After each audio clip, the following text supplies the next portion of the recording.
요셉이 애굽의 총리가 되고 나서 꿈에 그리던 아버지 야곱을 만나서 애굽의 바로왕에게 아버지 야곱을 소개합니다. 그때 애굽의 바로왕이 야곱에게 당신의 나이가 얼마나 되었습니까? 라고 물었더니 야곱이 대답하기를 내 나이가 우리 조상의 나그네 길에 미치지는 못하지만 험악한 세월을 보내었나이다 라고 답변을 했습니다. 방금 야곱의 답변처럼 야곱의 일생은 험악한 세월을 보낸 것이 사실이었습니다. 우리가 잘 알고 있는 것처럼 팥죽 한 그릇으로 형 에서의 장자권을 야곱이 가지고 나서 형 에서의 복수가 두려워서 머나먼 땅에 살고 있던 외삼촌 라반의 집으로 도망을 치면서 결국 사랑하는 가족과 생이별을 하게 되었습니다. 가족을 만나기까지 약 20년 동안 보고 싶어도 볼 수가 없었고 가고 싶어도 갈 수가 없었던 험악한 세월을 야곱은 20년 동안 보내기도 했습니다. 그뿐 아니라 외삼촌 라반의 집에서 사랑하는 아내를 얻는 과정 속에서도 14년 동안 뼈 빠지게 일하는 험악한 세월을 겪게 되었고 자신의 정당한 노력에 대한 대가를 받는 부분에 있어서도 외삼촌 라반이 얼마나 많이 속였던지 역시 그 기간 동안에 험악한 세월을 보내었던 것이 야곱의 삶이었습니다. 그리고 그 험악한 세월의 한 부분을 장식한 또 하나의 사건이 오늘 본문과 연결되어 소개하고 있습니다.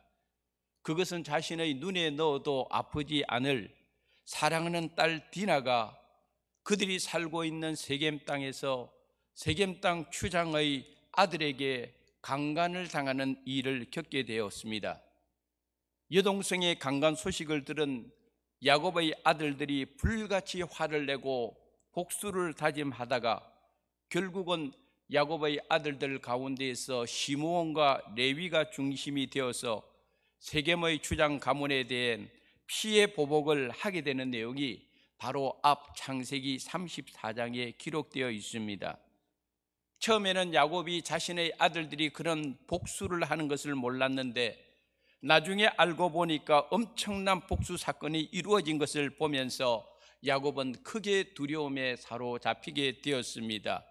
왜냐하면 이 일로 인해서 또 다른 피해 보복이 세겜 사람들에 의해서 야곱의 가문에 이루어질 것이 불을 보듯이 뻔하기 때문이었습니다. 그래서 야곱이 피해 보복을 주도한 두 아들 시므온과 레위를 불러서 다음과 같은 호통을 치고 있는 것을 볼 수가 있습니다. 다 같이 창세기 34장 30절 31절의 말씀을 한번 읽어보도록 하겠습니다. 야곱이 시므온과 레위에게 이르되 너희가 내게 나로 하여금 이 땅의 주민 곧 가나안 족속과 브리스 족속에게 악취를 내게 하였도다. 나는 수가 적은즉 그들이 모여 나를 치고 나를 죽이리니 그러면 나와 내 집이 멸망할까 하노라. 오늘 본문 말씀처럼 이와 같이 야곱이 굉장히 불같이 화를 내고 있는 것을 볼 수가 있습니다. 생각지도 않은 위기가 이처럼 야곱의 가정에 닥친 것입니다. 지나간 세월을 돌이켜보면 야곱은 막대기 하나만 가지고 집을 떠나서 30여 년의 세월이 흐르는 가운데에서 하나님의 은혜로 큰 부자가 되었습니다. 형 에서와도 화해가 되었습니다. 이제는 자식들도 장성하여 각자의 길에서 든든한 버팀목이 되고 있던 상황이었습니다. 남 부러울 것이 없는 삶을 이제 세련된 도시 이 세겜 땅에서 누린다고 생각했는데 어느 날 갑자기 이런 위기가 야곱의 가정에 임했다는 것을 성경이 말해주고 있습니다. 우리 인생이 그렇습니다. 살다 보니까 고생하면서 그래도 열심히 노력한 결과 이제 먹고 살만했는데 어느 날 암에 걸립니다. 그렇게 고생하면서 일구어놓은 사업이 이제는 잘 된다고 생각했는데 어느 날 그 사업에 갑자기 부도가 일어납니다. 자식들 다 키우고 시집 장가 보내고 나서 이제는 노후를 편안하게 즐기며 살 수 있다고 생각했는데 어느 날 집안에 또 다른 문제가 일어나서 온 집안을 위기로 몰아넣는 경우가 있습니다. 제가 호주에 있을 때의 한 교민의 이야기입니다. 남의 나라에 이민을 와가지고 시드니 땅에 정착하면서 새벽부터 밤까지 식당을 경영하면서 얼마나 열심히 노력한 사람인지 모릅니다. 열심히 일을 했습니다. 휴가도 보내지 않았습니다. 그 결과 집도 사고 돈도 벌고 이제는 남부러울 것이 없다고 생각한 그 가정이 멜번 쪽으로 관광을 왔는데 그만 관광 가다가 버스가 낭떠러지로 떨어지는 바람에 그 자리에 함께했던 17살 먹은 아들이 즉사하고 말았습니다. 그 부모가 말합니다. 지금까지 고생하면서 휴가 제대로 한번 보내지 않고 살아왔다가 이제 먹고 살만해서 이와 같이 여행을 나왔는데 이 여행길이 아들을 저 세상으로 보내는 길이 될 줄 누가 알았겠느냐고 말입니다. 다시 오늘 본문으로 돌아가서 야곱의 경우도 그렇습니다. 자식들도 많습니다. 짐승들도 많습니다. 종들도 많습니다. 돈도 많습니다. 산전수전 겪으면서 살았던 삶에 대한 지혜와 경험도 축적되어 있는 야곱이었지만은 지금 이 가정에 임한 위기를 극복할 수 있는 길과 방법이 도저히 보이지 않는 상황에 놓여 있습니다. 자칫하면 수십 년 동안 고생하면서 이루어놓은 모든 것을 한순간에 다 잃을 상황에 지금 야곱의 가정이 놓이게 된 것입니다. 이처럼 눈앞이 깜깜한 순간에 하나님께서 야곱에게 찾아오셨습니다.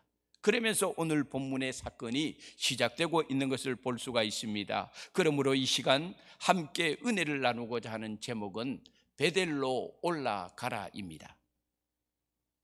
첫째로 위기 속에는 반드시 하나님의 뜻이 있다는 것을 성경이 가르쳐주고 있습니다. 다시 말해서 이 세상에 일어나는 모든 일들은 다 하나님의 뜻 안에서 일어나는 것이고 그러므로 우리 기독교인들에게 있어서 우연히 일어나는 일은 아무것도 없습니다. 야곱의 집안에 일어난 이 사건 역시 야곱의 가정을 향한 하나님의 뜻이 있었다는 것을 이 위기 속에서 보여주고 있는 것입니다. 무엇이었느냐 하면은 아주 오래전에 야곱이 했던 서원, 다시 말해서 야곱이 하나님과 약속했던 그 서원을 이 위기를 통해서 하나님은 야곱에게 가르쳐 주기 위함이었습니다. 창세기 28장을 읽어보면은 팥죽 한 그릇으로 형 에서로부터 장자권을 빼앗은 야곱이 형 에서의 복수가 두려워서 외삼촌 라반의 집으로 돌아가는 여정 속에 베델이라고 하는 곳에 야곱이 하룻밤 유숙하는 내용이 소개되고 있습니다. 그때 야곱이 조금 전에 우리가 불렀던 찬송가 338장에 나와 있는 가사처럼 돌베개를 베고 잠을 자다가 꿈을 꾸게 되는데 그 꿈 속에서 아주 신령한 영적인 체험을 하게 된 내용이 창세기 28장에 소개되고 있습니다. 그 꿈에서 야곱이 보니까 하늘이 열리는 역사를 보게 됩니다. 하늘에 대한 사닥다리를 통하여 천사들이 오르락내리락 하는 것을 보았습니다. 심지어는 하늘 위에 계신 하나님께서 그 사닥다리 끝에서 하나님께서 야곱에게 하시는 말씀을 듣기도 했습니다. 엄청난 영적인 체험을 베델에서 야곱이 하게 되었던 것입니다. 오늘 우리 성도들이 아무리 신령한 믿음 생활을 한다 할지라도 야곱처럼 그와 같은 신령한 하늘이 열리는 역사, 천사들이 오르락내리락 하는 역사, 심지어는 그 사다리 끝에서 하나님께서 말씀하고 있는 정도의 영적 체험을 하는 성도들은 아마 없으리라고 생각을 합니다. 그래서 오늘날 이 땅에 많은 그리스도인들이 즐겨 부르는 찬송가 338장, 내 고생하는 것 옛 야곱이 돌베개 베고 잠 갔습니다. 꿈에도 소원이 늘 찬송하면서 주께 더 나가기 원합니다. 야곱의 신앙의 고백, 야곱의 그때의 감격이 이 찬송가 가사에 그대로 녹아져 있고, 그래서 이 땅에 많은 그리스도인들이 이 찬송을 부를 때마다 야곱의 그 신령한 영적 체험을 함께 공유하는 이유가 여기에 있는 것입니다. 그때의 야곱이 하나님 앞에 이런 소원을 했습니다. 우리 다 같이 창세기 28장 20절부터 22절까지의 말씀을 함께 읽도록 하겠습니다. 야곱이 소원하여 이르되 하나님이 나와 함께 계셔서 내가 가는 이 길에서 나를 지키시고 먹을 떡과 입을 옷을 주시어 내가 평안히 아버지 집으로 돌아가게 하시오면 여호와께서 나의 하나님이 되실 것이요 내가 기둥으로 세운 이 돌이 하나님의 집이 될 것이요 하나님께서 내게 주신 모든 것에서 10분의 1을 내가 반드시 하나님께 드리겠나이다 하였더라. 아멘. 야곱이 소원을 이와 같이 했습니다. 그 신령한 꿈을 꾸고 자신의 삶을 하나님 앞에서 어떻게 살겠다고 다짐을 했던 것을 볼 수가 있습니다. 그런데 야곱이 이 소원을 한 대로 지켰느냐 하면은 결코 그러지 않았다는 것입니다. 하나님께서는 야곱의 이 소원 기도를 다 들어주셨습니다. 그냥 들어주신 것이 아니라 넘치게 하나님께서 야곱이 구하는 것에 대해서 응답해 주셨습니다. 그래서 오늘 본문 3절에 보니까 야곱도 이것을 인정을 하고 있는데, 내 환난 날에 내게 응답하시며 내가 가는 길에 나와 함께 하신 하나님이었다고 야곱이 고백하고 있는 것을 볼 수가 있습니다. 이런 놀라운 은혜를 받았음에도 불구하고 야곱은 그 소원한 것을 지금까지 수십 년 동안 지키지 않고 있었다는 것입니다. 제가 호주에 있을 때 어떤 분이 목사님 제 이름을 소개하는데 아마 제 이름을 제가 소개하는 대로 들어보시면 평생 잊어버리지 않겠습니다. 제 이름은 안면에 철판을 깔은 안명강입니다. 듣고 보니까 안면에 철판 깔은 안명강 씨는 지금까지도 잊어버리기가 않아요. 사실 이분의 이름처럼 어쩌면 우리의 모습이 야곱처럼 하나님의 은혜를 풍성히 받았고 하나님의 응성을 풍성히 누렸고 하나님으로부터 기도의 응답을 넘치게 받았음에도 불구하고 하나님께 감사하지 않고 안면에 철판 까는 사람처럼 하나님의 은혜를 망각하고 살고 있지는 않을까요? 오늘 본문에 보니까 위기의 한복판에 있던 야곱에게 그래서 하나님께서 나타나신 것이고, 하나님께서 야곱에게 말씀하시기를 야곱아 베델로 올라가라 하고 야곱에게 명령하신 이유가 바로 여기에 있었던 것입니다. 여러분의 삶 속에 혹 이 사순절을 보내면서 야곱처럼 하나님으로부터 받은 축복이 있고 하나님으로부터 받은 은혜가 있는데 그 축복과 그 은혜를 잊어버리고 살고 있지는 않습니다. 오늘 우리에게 야곱처럼 잃어버린 배들이 혹시 있지는 않습니까? 이번 사순절 기간에 다시 한번 회복하고 찾을 수 있는 배들의 은혜가 여러분에게 함께 하시기를 주님의 이름으로 축원합니다. 둘째로 오늘 본문은 우리들에게 세속의 자리에서 은혜의 자리로 돌아가는 것이 축복이고 생명이다 하는 것을 가르쳐주고 있습니다. 지금 야곱이 살고 있는 도시는 세겜이라고 하는 도시입니다. 해발 약 595m 정도의 높이에 있는 도시였습니다. 그리고 하나님께서 야곱 보고 베델로 올라가라 할 때에 그 베델은 해발 약 895m 위치에 있는 지역이었습니다. 그래서 베델로 올라가라고 한 이유가 바로 여기에 있습니다. 그런데 이 세겜하고 베델 사이의 거리는 30km 정도밖에 떨어져 있지 않습니다. 그야말로 하루 길만 걸어가면 당도할 수 있는 거리입니다. 그런데 야곱은 지난 30여 년 동안 하나님께 소원 기도했던 이 베델로 가지 않았습니다. 마음만 먹으면 얼마든지 갈 수 있는 30km밖에 떨어져 있지 않은 거리인데 야곱이 베델로 가지 않았습니다.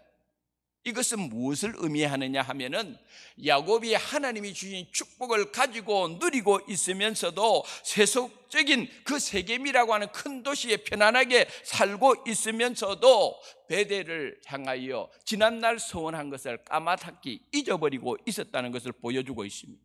그냥 그 세겜 땅의 그 세련됨과 도시 문화 속에서 야곱과 그 가족이 그냥 그곳에서 편안하게 살고 있었다는 것을 말해주고 있습니다.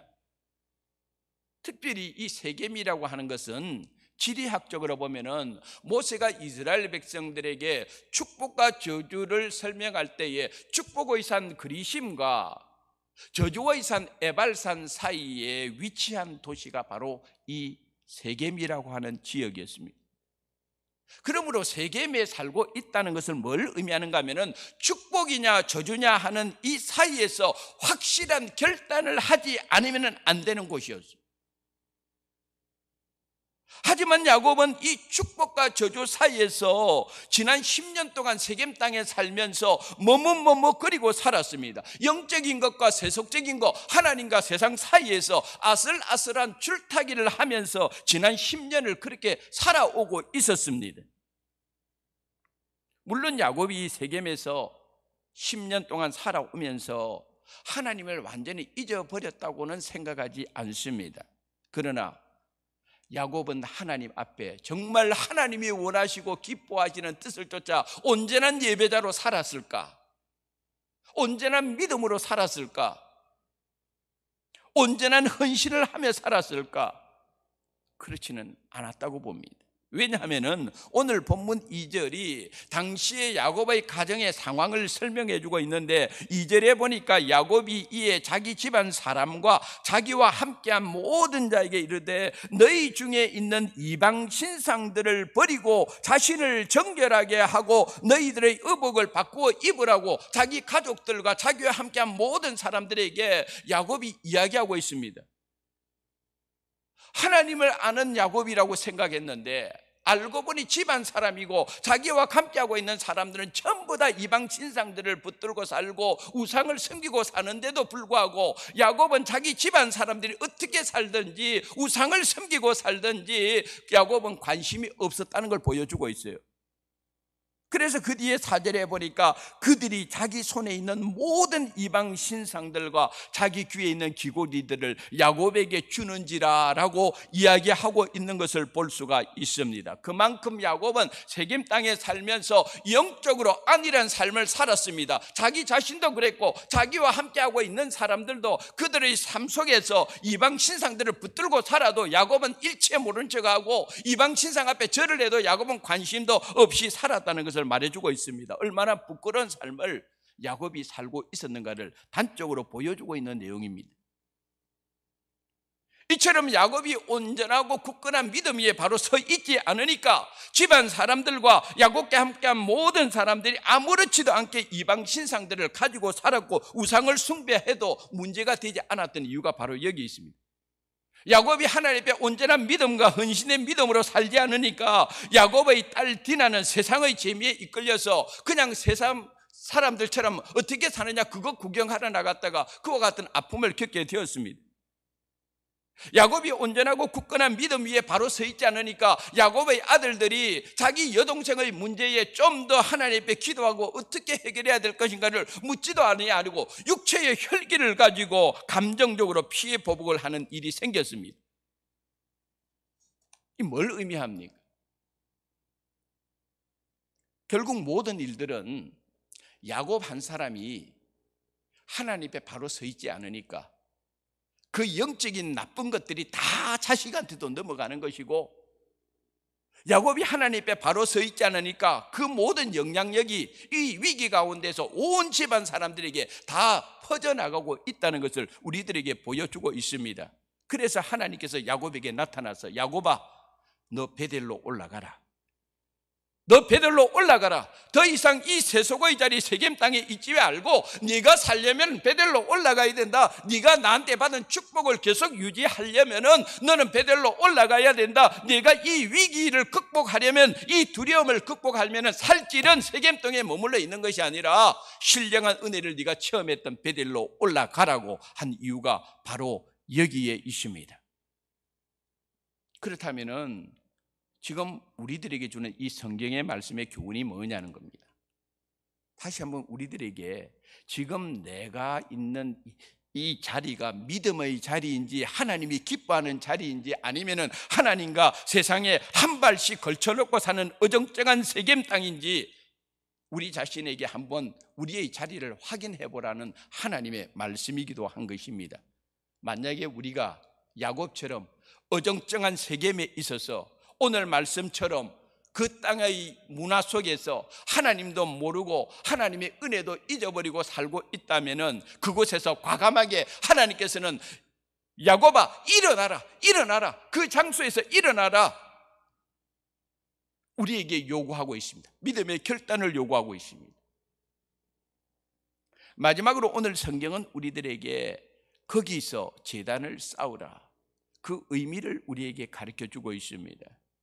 야곱에게 나타나신 하나님께서 1절 하반절에 보니까 베델로 가서 거기서 제단을 쌓으라고 명령하셨습니다.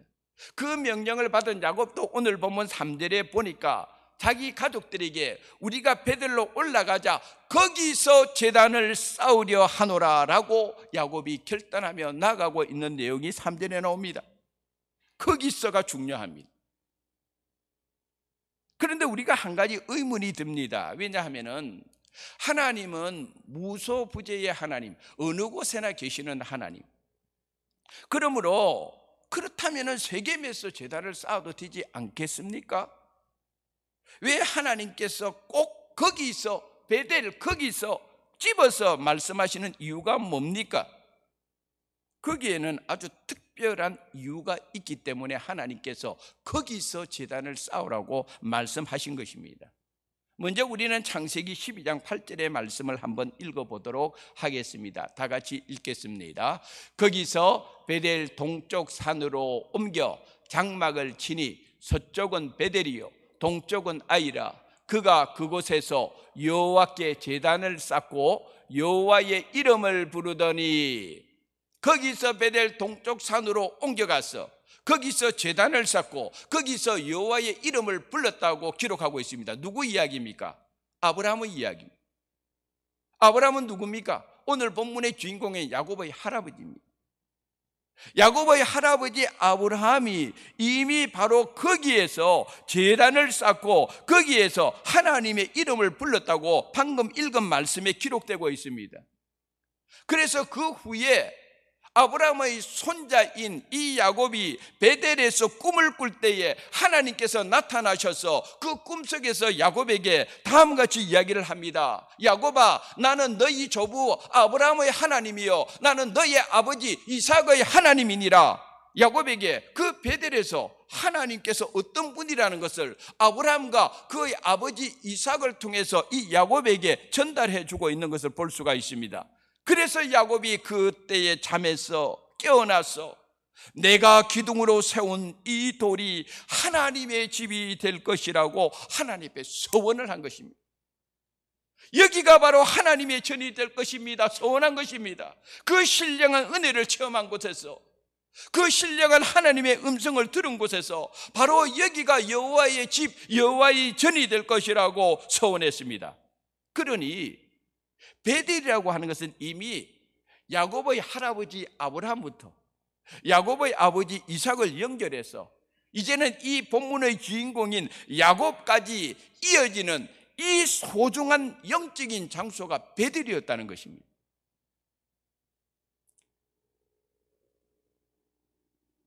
요즘 코로나 바이러스 19로 인해서 이 땅의 많은 교회들이 어쩔 수 없이 성전 중심의 예배를 한시적으로 온라인 중심의 예배로 대부분 전환하고 있는 상황에 있습니다. 상황적으로 보면은 어찌할 수 없는 일이지만은 그래서 속히 하나님의 은혜로 이 코로나 바이러스 19가 이게 사람의 힘으로 할 수 있는 건 없고 하나님의 도우심과 하나님의 간섭하심 속에서 이 문제가 빨리 해결되어 다시 주님의 교회에서 모든 성도들이 함께 예배를 드릴 수 있는 날이 속히 오기를 목회자도 기도하고 있고 이 땅에 많은 성도들도 지금 기도하고 있는 그 안타까운 상황에 우리가 놓여 있습니다. 오늘도 예배 드리러 올라오기 전에 저희 교회 권사님 한 분이 목사님 얼마나 안타까울까요? 빨리 하나님의 은혜로 이 문제가 해결되어서 피로 값지고 섬 주님의 교회에 모여서 거룩한 주의 백성들과 더불어 하나님 앞에 온전한 예배가 드릴 수 있는 날이 속히 오기를 기도하고 있습니다. 그 문자를 받았을 때에 그 문자를 보낸 권사님의 마음뿐이겠습니까? 우리 모든 이 땅의 성도들이 아마 동일한 마음으로 안타까움을 가지고 이 문제를 놓고 기도하고 있으리라고 생각합니다. 그러나 한 가지 우려하는 것 중 하나가 있습니다. 자금의 온라인 중심의 예배가 이 예배가 지속되다가 어느 순간부터 일부 교인들로 하여금 성전 중심의 예배에 대한 가치와 중요성이 혹 그들의 마음속에서 약화되지는 않을까? 솔직히 두려운 마음이 들기도 합니다.